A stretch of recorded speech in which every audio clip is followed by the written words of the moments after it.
But I would like to speak a little bit about the importance of remembering Prabhupada, of remembering Prabhupada's Vani and Vapu.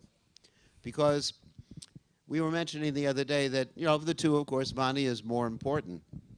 We understand that. Vani, of course, means the instructions of Srila Prabhupada, and Vapu means the physical presence of Srila Prabhupada. Well, interestingly enough, the Vapu, or physical presence of Srila Prabhupada, was also instructive to us. We were listening this morning to Bhakti Chur Maharaj's talk about Prabhupada's determination to actually fight to the very end. And that always inspires me. I mean, sometimes devotees talk about retiring at the ripe old age of 50 and setting up retirement communities, which we have nothing against, retirement communities. But Srila Prabhupada really didn't want to entertain the idea of retiring, although he talked about retiring in writing many times. But Srila Prabhupada never really retired. In fact, he would say, give me the benediction of dying like a soldier on the battlefield. And another quote from Prabhupada is, it says, we want devotees like Arjuna, not sit-down devotees. Now, of course, we sit down. We're sitting down right now. And then another quote is that, when a devotee asked to take shelter at Srila Prabhupada's lotus feet, Prabhupada said, my feet are always moving. So, we can come up with so many quotes about this that really this is a movement. Prabhupada even called it the Hare Krishna movement. He didn't call it the Hare Krishna organization, Hare Krishna bureaucracy, Hare Krishna social structure, Hare Krishna foundation. He called it the Hare Krishna movement because he wanted things to move. If you don't move, in other words, unless you increase, you're increasing, you're going to decrease. You're going to end up as an anachronism. You're going to end up as completely irrelevant to society. So Prabhupada wanted us to keep moving, to keep expanding. Prabhupada's vision was not simply a little vision, a few devotees chanting Hare Krishna and a few farm communities and temples around the world. Prabhupada's whole vision was to create a revolution in the misdirected lives of an impious civilization, as the Bhagavatam verse tells us, Tadvag Visargo Janataga Viplo Yasman Padishlokam Abadavachapi Namananantasha Yasho Nikataniat Shrinvanti Gayanti Grenanti Yat Sadavaha. That this Bhagavatam is meant to create, Bhagavatam and Krishna Katha and Prabhupada's mission, they're all the same, is meant to create a revolution in the lives of a misdirected civilization. And this is certainly a misdirected civilization. I mean, I was just reading the 16th chapter of the Bhagavad Gita, and I was thinking, boy, this really describes our politicians nowadays. Going, and I'm not talking about the godly nature description. I'm not talking about abhaya, sattva, samashuddhi, jnana, yoga, vivastati. I'm talking about, Ishwaraham, aham bogi, siddhoham balavan sukhi. So, it's really an impious civilization where the chapter of divine and demoniac natures describes our leaders in society perfectly. So, in other words, Prabhupada wanted to change the whole world. In fact, we can say Jagat Guru, he means he wants to change the whole universe. What to speak of the world. So we should not, Prabhupada never thought small. I was just talking to my godbrother Leelananda before, and he was mentioning that Prabhupada was thinking in numbers. Leelananda Prabhu wants to do an analysis in the future of the numbers, number of new devotees, number of books distributed and everything, and have a real statistic analysis because that was his involvement in the business field. So Prabhupada was very much into numbers. When he would say, whoever's distributed the most books, I remember getting letters, in the temples, whatever temple distributes the most books, I'm going to stay there. So much encouragement about numbers, number of new devotees. And, of course, there's that typical story where Prabhupada wanted to bring Tamal Krishna Maharaj back to India because Tamal Krishna Maharaj was Prabhupada's best manager. Hopefully I'm not offending anybody. But he was Prabhupada's best manager at that time in India. And in order to convince Prabhupada to let him stay in America, he had the devotees come forward new devotees, each with a flower in their hand. And Prabhupada said, okay, you can stay in America. Of course, the inside story is that he had stolen half those devotees from the temple in North America. But I'm not going to tell that story. But I know, I'm just joking. That's the inside scoop, that the poor temple presidents would wake up in the morning and all the brahmacharis would be gone. Because temples were Maya in those days, according to the Radha Damodar party. And Tamal Krishna Maharaj had other devotees do his propaganda for him, so he was clean of doing any of those things. But anyway, a little humor. You know that story. So anyway, Prabhupada, getting back to the point, Prabhupada thought big. He wanted to change the whole world. So the way we can change, there's two ways of changing the whole world, and one of them is most important, that we ourselves become fit instruments for Prabhupada. Now, having good sadhana, really attached to the holy names, chanting nicely, because you're not going to change the whole world just by some material management adjustment. It has to come from spiritual potency, as stated in the Chaitanya Charitamrita. Krishna Shakti Vinanahi Tari Pravartana. That's nice. That without Krishna Shakti, then Krishna consciousness can't be spread. And so I'm going to tell a little story about my own interactions with Prabhupada that illustrates how the potency of Krishna consciousness can make people Krishna conscious.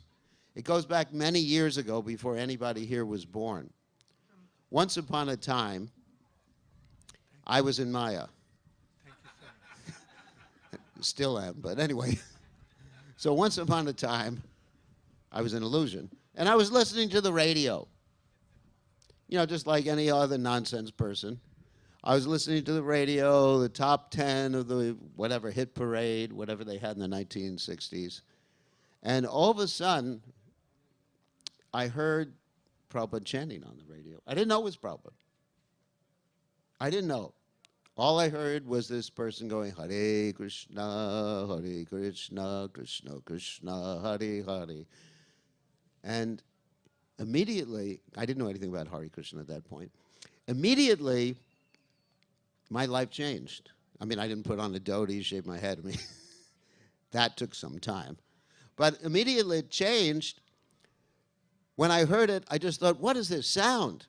And then I kept my radio on with my tape recorder. In those days, they had reel-to-reel tape recorders, not, you know, your tiny MP3 players and stuff like that. And I kept it on for like 24 hours, waiting until the song came on again so I could record it. I mean, I didn't know what it was.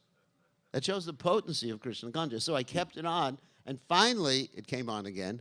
And they said, these are the Hare Krishnas, chanting Hare Krishna. Anyways, and I recorded it, and I kept playing it again and again. And guess what? You know, I gave up eating meat. I mean, I didn't even know what was happening. This is the potency of a pure devotee. So I gave up eating meat. I started, you know, I was already following the other regulated principles.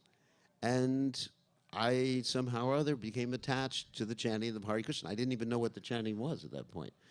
About 6 months later, someone gave me a Krishna book. And I read about some little blue boy stealing butter and feeding it to monkeys. I didn't even know who he was. But Prabhupada's potency was so great that I couldn't get the thought of that little blue boy out of my mind. I said, I'm going crazy. Little blue boy? Who's blue? Who's ever seen a blue kid except someone, you know, dying of asphyxiation or something like that? And I couldn't get him out of my mind, and then I was thinking like that, and then finally, I came in contact with the devotees, but I said, no devotees, I don't want to wear something like that, I don't want to shave my head, I had a long beard, you know, hippie guy, you know, so. And then, actually, it was funny, when I did join the temple, Ananda Maharaj said to me, he was a householder at that time, they shaved my face, he said, I can see you for the first time.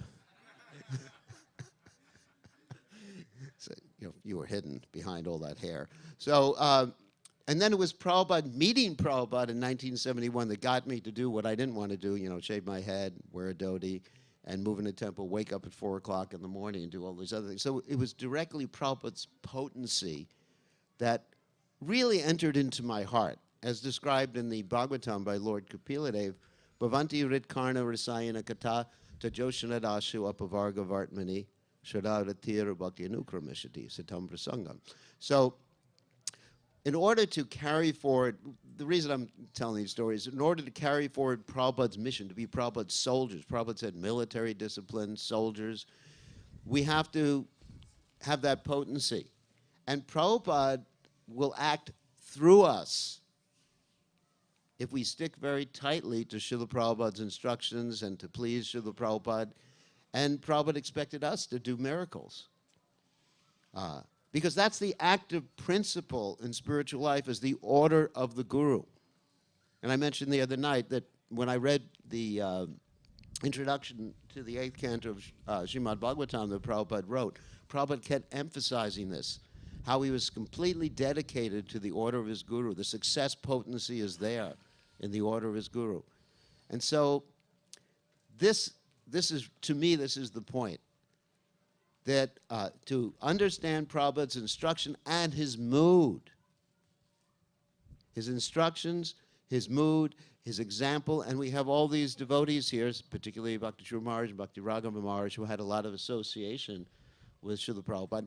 And one interesting thing, I wanted to try to sell some of Bhakti Chur Maharaj's books here, because he is, if you really want to hear about, you know, Prabhupada's interactions, especially the final days when Bhakti Chur Maharaj was taking care of Prabhupada, and the great devotion these devotees had for Srila Prabhupada, like Bhakti Chur Maharaj and Tamal Krsna Maharaj and others, then one of the means is by hearing about Prabhupada. We should be so greedy to hear about Prabhupada's activities, because Prabhupada is our role model. Not just to hear in the sense that, oh, it's so interesting, like we hear so many stories. No. The reason Prabhupada did these things, acted in such a way, I mean, it was obviously his pure devotion, but one of the main reasons was to set an example for us, Acharya, setting an example for us, what it means to be Krishna conscious. A.K. Hakurananda, dedicated to the order of his spiritual master. I'll tell you a very interesting story. I mean, it's like something from the Chaitanya Charitamrita, that I used to walk on the beach with Prabhupada in Los Angeles. And what I would do is I would walk behind Prabhupada and take the sand from his footprints and eat the sand from his footprints. Because it's mentioned in the Chaitanya Charitamrita, you know, the foot bathing water, the prasadam remnants, and I used to steal the prasadam remnants too. Dust from the lotus feet. Dust from the lotus feet, you know, or the sand from the lotus feet. Same thing, it's a dust.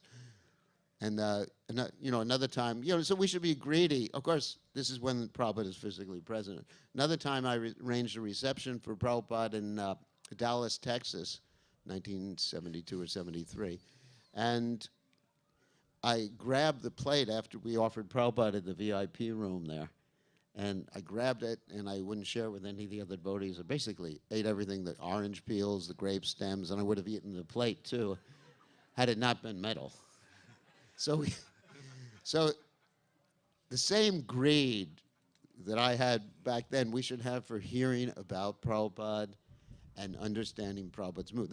That's the point. Greed, intense hankering, loyum, that's the price for pure devotional service.